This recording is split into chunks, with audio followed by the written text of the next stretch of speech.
HFEACD form বাংলায় translation উপলব্ধ। HFEACD form প্রকাশের সম্মতি নারী স্বাস্থ্য।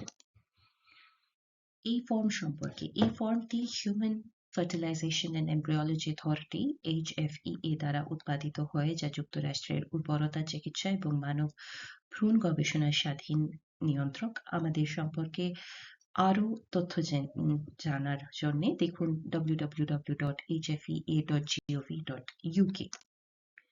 এই ফর্মটি কাকে পূরণ করা উচিত? এই ফর্মটি পূরণ করুন যদি আপনি বা আপনার সঙ্গী উর্বরতা চিকিৎসা গ্রহণ করেছেন, আপনি ডিম্বাণু, শুক্রাণু বা ভ্রূণ দান করেছেন, অথবা আপনি আপনার বা আপনার সঙ্গীর ভবিষ্যৎ চিকিৎসার জন্য ডিম, শুক্রাণু বা ভ্রূণ সংরক্ষণ করেছেন। এই ফর্মটি কাকে পূরণ করা উচিত? আপনি যদি একজন দাতা হন, তবে এই ফর্ম প্রদত্ত কোনো সম্মতি আপনার আইনি অধিকার ও দায়িত্বগুলিকে প্রভাবিত করবে না। আপনার তথ্য কেবলমাত্র এই ফর্মে আপনি যে পক্ষগুলির সাথে সম্মত হন তাদের কাছে প্রকাশ করা হবে। এই ফর্মটি পূরণ করার আগে আমার কি জানা দরকার? আপনি এই ফর্মটি পূরণ করার আগে আপনার ক্লিনিকে নিশ্চিত হওয়ার উচিত যে আপনি সম্পূর্ণরূপে অব্যাহতি সিদ্ধান্ত নেওয়ার জন্য প্রয়োজনীয় সম্মত প্রাসঙ্গিক তথ্য পেয়েছেন। তাদের নিশ্চিত করা উচিত যে আপনি বুঝতে পেরেছেন আপনার সম্মতির ওপর বিধিনিষেধের দেওয়া এবং আরোপের প্রভাব, কেন শনাক্তকরণ তথ্য প্রকাশ করা দরকার তার কারণগুলি, কোনো শনাক্তকরণ তথ্য প্রকাশ করা যেতে পারে এবং এটি কিভাবে ভাগ করা হবে, আপনি কিভাবে আপনার সম্মতি পরিবর্তন করতে বা প্রত্যাহার করতে পারেন। আপনি যদি এই সম্পর্কিত কোনো বিষয় অনিশ্চিত হন, তবে দয়া করে আপনার ক্লিনিককে জিজ্ঞাসা করুন। যদি আপনার কোনো অংশীদারের সাথে একসাথে চিকিৎসা করা হয়, তবে আপনাকে এবং আপনার সঙ্গী উভয়কেই অবশ্যই এই ফর্মের একটি অনুলিপি পূর্ণ করতে হবে। এটি সম্পূর্ণ করার আগে দয়া করে আপনার সঙ্গীর সাথে আলোচনা করুন যে আপনি কোন তথ্য প্রকাশ করতে সম্মত হন, কারণ আপনি যদি একই স্তরের প্রকাশে সম্মতি না দেন, তবে এর প্রভাব থাকতে পারে শারীরিক অসুস্থতা, আঘাত বা অক্ষমতার কারণে। আপনি যদি এই ফর্মটি পূরণ করতে অক্ষম হন, তবে আপনি অন্য কাউকে এটি পূরণ করতে এবং আপনার জন্য স্বাক্ষর করার নির্দেশ দিতে পারেন। আমাকে কেন এই ফর্মটি পূরণ করতে হবে? আপনার ক্লিনিকে আমার নাম, ঠিকানা এবং জন্ম তারিখ, পাশাপাশি আপনার চিকিৎসা বা যত্ন সম্পর্কে তথ্য হিসাবে আপনার সম্পর্কে শনাক্তকরণ তথ্য রয়েছে। আইন অনুসারে আপনার ক্লিনিকে অবশ্যই HFEA রেজিস্ট্রারের নাম একটি নিরাপদ উর্বরতা চিকিৎসা ডেটাবেসে সংরক্ষণ করার জন্য HFEA এর কাছে এই তথ্যের কিছু জমা দিতে হবে। কখনো কখনো আপনার ক্লিনিকে এই শনাক্তকারী তথ্যগুলির কিছু অন্যান্য পদক্ষেপ ভাগ করে নেওয়ার প্রয়োজন হতে পারে। উদাহরণস্বরূপ, সবচেয়ে উপযুক্ত চিকিৎসার পরিকল্পনা করতে আপনার জিপির সাথে আপনার চিকিৎসার ইতিহাস নিয়ে আলোচনা করতে, আপনাকে সর্বোত্তম সম্ভাব্য চিকিৎসা যত্ন দেওয়ার জন্য আপনার ক্লিনিকের বাইরে অন্য স্বাস্থ্যসেবা পেশাদারদের সাথে আপনার চিকিৎসা নিয়ে আলোচনা করা, যেমন GYN ইকোলজিস্ট বা অন্য হাসপাতাল অঙ্কোলজিস্ট, কেরানি বা আর্থিক কারণে তথ্য ভাগ করে নেওয়া, প্রশাসনিক কর্মী বা নিরীক্ষকদের সাথে আপনার ক্লিনিকের আর্থিক পর্যালোচনা করা। আমাকে কেন এই ফর্মটি পূরণ করতে হবে? কখনো কখনো আপনার ক্লিনিক বা HFEA চিকিৎসা গবেষণা তদন্তের জন্য এই শনাক্তকারী তথ্যগুলির কিছু ভাগ করতে চাইতে পারে। উদাহরণস্বরূপ, কিভাবে উর্বরতা চিকিৎসা নিরাপদ বা আরও কার্যকর করা যায়। আপনি ক্লিনিক এবং HFEA এই পদগুলির সাথে শনাক্তকরণের তথ্য ভাগ করে নেওয়ার অনুমতি নেই, যদি না আপনি এর জন্য আপনার লিখিত সম্মতি প্রদান করেন। চিকিৎসা জরুরি অবস্থা ছাড়া এই ফর্মটি আপনার উপরে বর্ণিত যে কোনো বা সমস্ত কারণের জন্য আপনার তথ্য ভাগ করে নেওয়ার জন্য আপনার সম্মতি প্রদান করে দেয়। এই ফর্মটি পূরণ করার সময় নিশ্চিত হয়ে নিন যে আপনি পৃষ্ঠাটি পড়েছেন এবং প্রত্যন্ত সম্মতি এবং তথ্যের সাথে সম্পূর্ণরূপে একমত হয়েছেন তা নিশ্চিত করার জন্য আপনি প্রতিটি পৃষ্ঠার ঘোষণাপত্রে স্বাক্ষর করেছেন। আপনি যখন এই ফর্মটি পূরণ করবেন তখন আপনি আপনার ক্লিনিক থেকে এটির একটি অনুলিপি অনুরোধ করতে পারেন। ফর্ম পূরণের প্রক্রিয়া: আপনি শুধুমাত্র ক্লিনিকে ব্যবহারের জন্য এই ফর্ম ফিল আপ করবেন। রোগীর নম্বর, রোগীর নাম, HFEA সেন্টার রেফারেন্স, অন্যান্য প্রাসঙ্গিক ফর্ম, আপনার প্রথম নাম, আপনার উপাধি, আপনার জন্ম তারিখ, আপনার NHS কিংবা CHI কিংবা HCN কিংবা পাসপোর্ট নাম্বার, আপনার সঙ্গীর নাম, আপনার সঙ্গীর উপাধি, আপনার সঙ্গীর জন্ম তারিখ, আপনার সঙ্গীর NHS কিংবা CHI কিংবা HCN কিংবা পাসপোর্ট নাম্বার।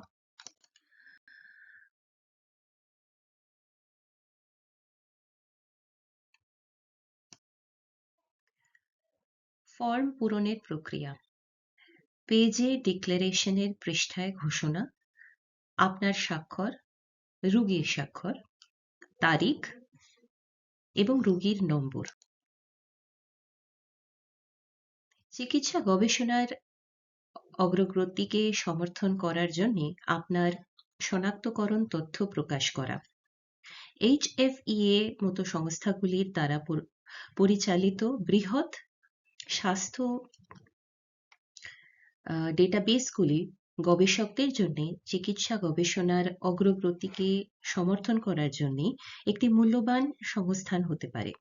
আপনার শনাক্তকরণ তথ্যের সীমিত পরিমাণ ব্যবহার করে, উদাহরণস্বরূপ আপনার নাম এবং জন্ম তারিখ, তারা ডেটাবেসগুলি একসাথে লিঙ্ক করতে এবং গবেষণা করতে সক্ষম হয়, তা অন্যথায় করা অসম্ভব হবে। অনুমোদিত হওয়ার আগে সমস্ত গবেষণা আপনার ক্লিনিক বা HFEA দ্বারা সাবধানতার সাথে পরিচালনা করা হয়। গবেষণা প্রকল্পগুলির সাম্প্রতিক উদাহরণগুলির মধ্যে রয়েছে IVF শিশুদের জন্য স্বাস্থ্যের ফলাফল, উর্বরতা চিকিৎসার ফলে জন্মগ্রহণকারী শিশুদের সাধারণ স্বাস্থ্য প্রকৃতভাবে গর্ভধারণ করা শিশুদের থেকে আলাদা কিনা তা অন্বেষণ এবং দেখরেখ করা।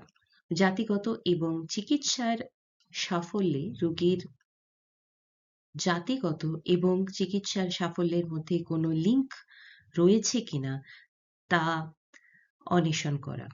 IFE এর পরে জন্মগ্রহণকারী শিশুদের মধ্যে ক্যান্সারের ঝুঁকি এই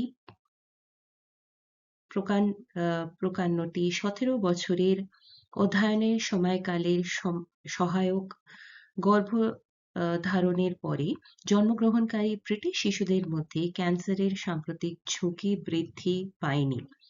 সম্প্রতি অনুমোদিত প্রকল্পগুলির আরও উদাহরণের জন্য এই HFE এর ওয়েবসাইটে যান www.hfe.gov.uk about-us/our-data তে।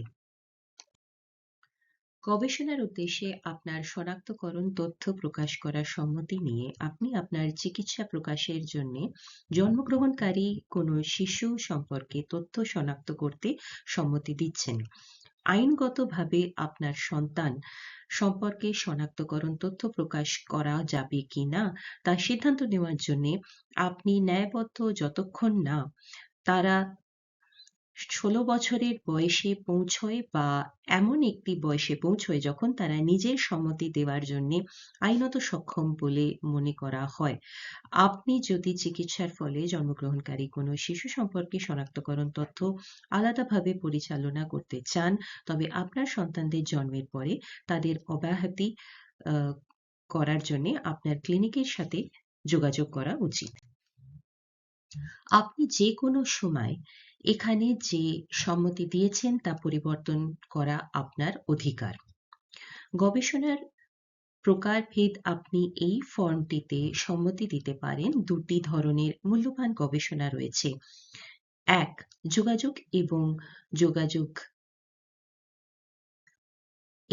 যোগাযোগ এবং যোগাযোগ ঘোষণা গবেষণাগুলির যদি আপনি কেবল যোগাযোগ গবেষণার জন্য সম্মতি দিতে পছন্দ করেন, তবে গবেষণা সম্পর্কে আপনার সাথে কোনোই যোগাযোগ করা হবে না। আপনার চিকিৎসা চলাকালীন নিয়মিতভাবে সংগৃহীত ডেটা গবেষকরা ব্যবহার করতে পারেন। এটি কেবল গবেষণার দল বা যারা ডেটাবেসগুলি লিঙ্ক করে তাদের দ্বারা দেখা হবে এবং কঠোর সুরক্ষা এবং গোপনীয়তা নিয়ন্ত্রণ সাপেক্ষে। গবেষণা সম্পর্কে কোনো প্রকাশনায় আপনাকে কখনোই চিহ্নিত করা হবে না। আপনি কি অঘোষণা গবেষণায় সম্মতি দেন? যদি হ্যাঁ বা না সেটা চিহ্নিত করুন। পৃষ্ঠা ঘোষণায় আপনার স্বাক্ষর, তারিখ, রোগীর নম্বর শুধুমাত্র ক্লিনিকে ব্যবহারের জন্য ঐচ্ছিক। চিকিৎসা গবেষণার অগ্রগতিকে সমর্থন করার জন্য আপনার শনাক্তকরণ তথ্য প্রকাশ করা অব্যাহত রয়েছে। আপনি যদি গবেষণার সাথে যোগাযোগ করতে সঙ্গত হন, তবে আপনার কেন্দ্রের কর্মীর ভবিষ্যতে আপনার সাথে যোগাযোগ করতে পারেন যদি তারা মনে করেন যে আপনি কোনো গবেষণার অংশ নেওয়ার জন্য উপযুক্ত হতে পারেন। এই সম্মতি দেওয়ার অর্থ এই নয় যে আপনি ইতিমধ্যে কোনো গবেষণার অংশ নিতে চলেছেন বা সঙ্গত হয়েছেন। এর অর্থ আপনি ভবিষ্যতে এর সম্ভাবনা নিয়ে আলোচনা করার জন্য যোগাযোগ করতে সঙ্গত হয়েছেন। আপনি আপনার কেন্দ্রের কোনো গবেষণা সম্পর্কে আপনার সাথে যোগাযোগ করে তবে আপনার গবেষণার অংশ নিতে কোনো বাধ্যবাধকতার অধীনে থাকবেন না। আপনি যে কোনো সময় যে কোনো গবেষণায় সম্মতি মঞ্জুর বা অস্বীকার করতে পারেন। এটি আপনার প্রাপ্ত যন্ত্রকে প্রভাবিত না করে এবং কোনো কারণ না দেখে। আপনি কি গবেষণার সাথে যোগাযোগ করতে সঙ্গত হন? যদি হ্যাঁ বা না সেটা উল্লেখ করবেন। ঘোষণা ডেক্লারেশন। দয়া করে ঘোষণাপত্রে স্বাক্ষর করুন এবং তারিখে দিন। আপনার ঘোষণা। আমি ঘোষণা করছি যে আমি এই ফর্মের প্রথম বিভাগে নাম উল্লেখ করা ব্যক্তি। আমি ঘোষণা করছি যে আমি এই ফর্মটি পূরণ করার আগে আমাকে এই ফর্মের 3 ও 4 বিভাগে বর্ণিত বিভিন্ন বিকল্প সম্পর্কে তথ্য দেওয়া হয়েছিল এবং আমার সম্মতি দেওয়ার প্রভাব এবং এই সম্মতি প্রত্যাহারের পরিণতিগুলো আমাকে সম্পূর্ণ ব্যাখ্যা করা হয়েছে। আমি বুঝতে পারি যে আমি যে কোনো সময় আমার সম্মতি পরিবর্তন করতে পারি বা প্রত্যাহার করতে পারি, তবে গবেষণা থেকে আমার তথ্য প্রত্যাহার করা সম্ভব হবে না যেখানে আমার তথ্য ইতিমধ্যে বিশ্লেষণের মধ্যে অন্তর্ভুক্ত করা হয়েছে।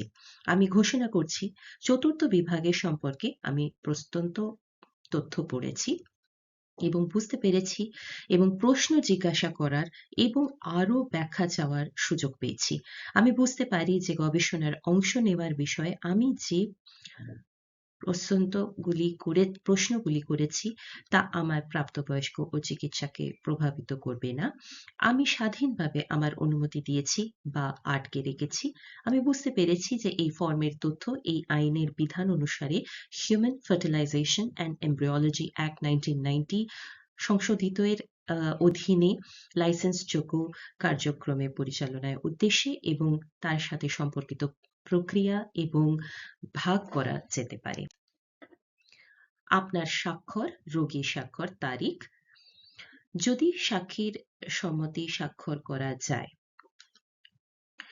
সাক্ষীর সম্মতিতে স্বাক্ষর করা হয়, আপনি যদি সম্মতিপ্রাপ্ত ব্যক্তির নির্দেশে এই ফর্মটি পূরণ করে থাকেন, কারণ তারা শারীরিক অসুস্থ, আঘাত বা অক্ষমতার কারণে নিজের জন্য স্বাক্ষর করতে অক্ষম, আপনাকে অবশ্যই পরবর্তী পৃষ্ঠার ঘোষণাটিতে স্বাক্ষর এবং তারিখ দিতে হবে।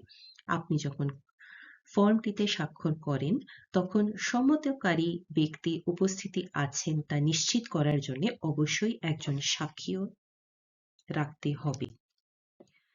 শুধুমাত্র ক্লিনিকে ব্যবহারের জন্য ঐচ্ছিক। রোগীর নম্বর, ঘোষণা অব্যাহত। প্রতিনিধির স্বাক্ষর বিভাগ, আমি ঘোষণা করছি যে এই ফর্মের প্রথম বিভাগ নামযুক্ত ব্যক্তি এই ফর্মে স্বাক্ষর করার সমস্ত সময় উপস্থিত ছিলেন এবং আমি তাদের নির্দেশনা অনুসারে স্বাক্ষর করছি। প্রতিনিধির নাম, প্রতিনিধির স্বাক্ষর, রোগী, সঙ্গতিপ্রাপ্ত ব্যক্তির সাথে সম্পর্ক, তারিখ, সাক্ষীর নাম, সাক্ষীর স্বাক্ষর, তারিখ, ধন্যবাদান্তে আর ডাক্তারের স্বাক্ষর।